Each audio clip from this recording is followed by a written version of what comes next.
Assalamualaikum warahmatullahi wabarakatuh. Sahabat, hari ini kita akan menyimak kisah salah satu nabi yang jarang orang tahu, yaitu Nabi Idris alaihi salam. Saya doakan yang nonton dicatat Allah sebagai tholabul ilmi, yang subscribe dicatat sebagai syodakoh, yang like dan share dicatat sebagai amal kebaikan.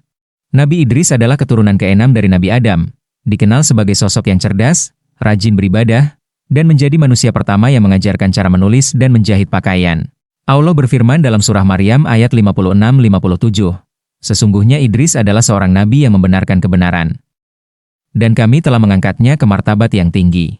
Dikisahkan, Nabi Idris pernah mengajukan permohonan yang tak biasa kepada malaikat maut.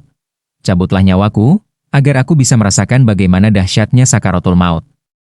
Maka malaikat maut mencabut ruhnya dengan selembut-lembutnya, namun meski begitu, Idris merasakan sakit yang amat pedih.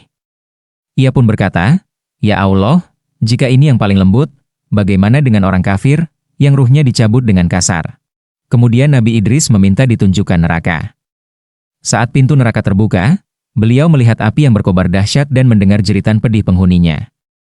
Saking tak kuatnya, beliau menangis keras hingga berkata, "Cukuplah. Aku mohon perlindunganmu ya Allah." Lalu Nabi Idris meminta lagi, "Izinkan aku masuk ke dalam surga."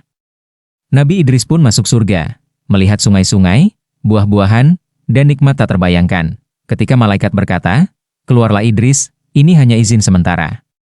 Nabi Idris menjawab dengan tegas, "Aku telah merasakan mati. Aku telah melihat neraka. Dan kini aku masuk surga." Allah berfirman, "Barang siapa dimasukkan ke dalam surga, ia tidak akan dikeluarkan darinya. Maka aku tidak akan keluar." Maka Allah pun meninggikan derajat Nabi Idris.